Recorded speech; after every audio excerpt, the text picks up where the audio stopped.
Aujourd'hui, nous voulions vous faire rencontrer un personnage qui est un amoureux inconditionnel de notre ville, qui est un philanthrope, qui était jadis physicien et qui maintenant développe une énergie débordante pour aider à sauver le portail qui se trouve derrière nous, le portail de l'ancien hôtel Raoul, dont il va nous raconter l'histoire et surtout nous exposer pour quelles raisons il défend aussi vaillamment le vestige d'un immeuble aujourd'hui disparu. Le roi Charles V avait choisi ce coin de Paris, délimité par la Seine, la rue Saint-Antoine, la rue du Petit Musc et la rue Saint-Paul, pour y faire sa demeure royale.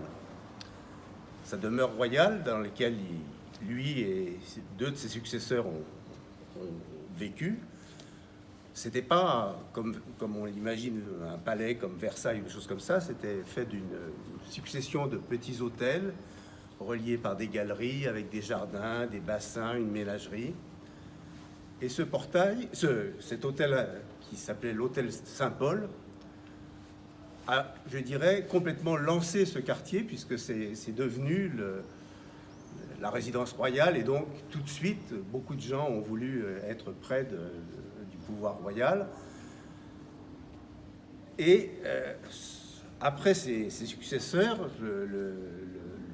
l'hôtel est plus ou moins tombé en déshérence, il a été loué et tout ça, les immeubles se sont dégradés, tant et si bien que son lointain successeur, François Ier, vers 1535, avait besoin d'argent.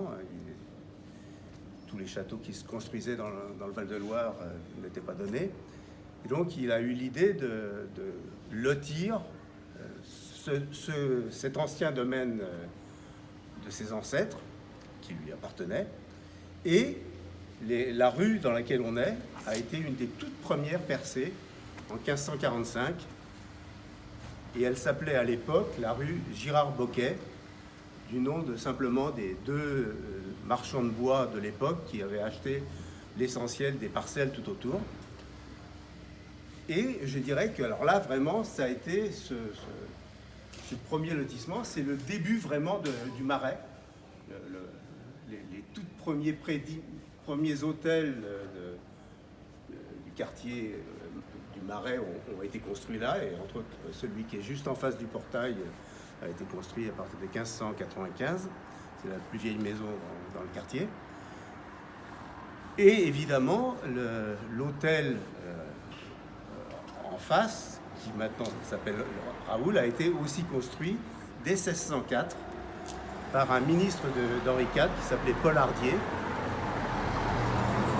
Ce Paul Hardier était manifestement richissime. Entre autres, il a construit d'autres châteaux comme le château de Bourgard à côté de Blois. Et le plan de son hôtel particulier a été après copié abondamment, c'est-à-dire que c'est le premier, à ma connaissance, qui a fait un plan qu'on a appelé entre cour et jardin. Et donc l'entrée de cet hôtel particulier, c'était ce portail qui donnait donc côté de la rue Beautreilly, alors que le jardin donnait du côté de la rue du Petit Musc. Cet hôtel est resté dans cette famille aristocratique par voie de succession jusqu'à la Révolution, où à la Révolution, le propriétaire de l'époque a eu un fils qui s'est engagé dans l'armée des princes, qui donc a combattu la Révolution. Mauvais choix, puisque tous ces biens ont été confisqués. Et comme le dit la nomenclature de l'époque, en fait, l'hôtel a été partagé avec la nation. Ces biens, pendant la Révolution, sont restés plus ou moins inoccupés. Quand Napoléon Ier est arrivé, les biens ont été restitués aux aristocrates qui étaient rentrés en France, mais ils étaient complètement ruinés. Et donc c'est là où ils l'ont vendu à Jean-Louis Raoul. Donc Jean-Louis Raoul, c'était un monsieur extrêmement intéressant. C'était un Aveyronais autodidacte qui était manifestement très habile de ses mains, qui, entre autres, a travaillé à la fonderie Saint-Brice à Amboise. Manifestement, il était, bien que très modeste, il était né dans une bergerie, bien que très modeste, il a su vraiment tout à fait faire fortune, il a reçu énormément de prix, et donc il a habité jusqu'à sa mort vers 1845 dans cette demeure. Et à nouveau, ses descendants ont continué à habiter cet hôtel jusque vers 1960. Et en 1960, évidemment, tout comme cet hôtel, comme tous ces hôtels du Marais, avait malheureusement subi beaucoup d'avanies. Il y avait eu pas mal de dégradations, des étages supplémentaires s'étaient rajoutés au-dessus des étages nobles, et ainsi de suite. Et puis les propriétaires de l'époque, sachant que la loi Malraux commençait à être discutée pour préserver le Marais, se sont empressés de demander la démolition de cet hôtel pour construire un immeuble de rapport plus intéressant pour eux. Et c'est ce qui s'est passé. Ils ont eu l'autorisation. L'architecte des bâtiments de France de l'époque, Albert Laprade, s'est rendu compte qu'on était en train de démolir quelque chose. Il y avait de très beaux boiseries intérieures et des choses comme ça. Et donc il a essayé de mettre le haut là à cette démolition, mais c'était trop tard. Et la seule chose qu'il a pu faire, c'est de sauvegarder ce portail. Ce portail est resté du coup un petit peu orphelin, puisque on n'avait pas le droit de le démolir, mais d'autre part, personne ne voulait l'entretenir. Alors, cette association, donc, qui s'appelle tout bêtement le portail de l'hôtel Raoul, elle a été créée à la demande en fait de la ville de Paris, qui ne savait pas comment rénover ce portail. Et cette rénovation de ce portail, c'était une demande qui datait de presque 40 ans maintenant, et ils ne voulaient pas la faire eux-mêmes.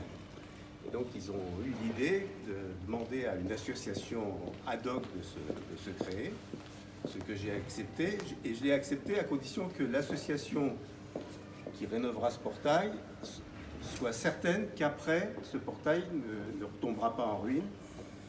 Et effectivement, le Conseil de Paris, en décembre 2021 maintenant, a accepté que si l'association rénovait ce portail, la ville de Paris le subventionnerait. Non, le subventionnerait, mais surtout l'inscrirait à son inventaire pour l'entretenir dans les temps futurs. Et donc ça, moi, je n'avais aucune envie que cette rénovation, ça soit un coup d'épée dans l'eau. Je voulais que ça soit une dimension pérenne.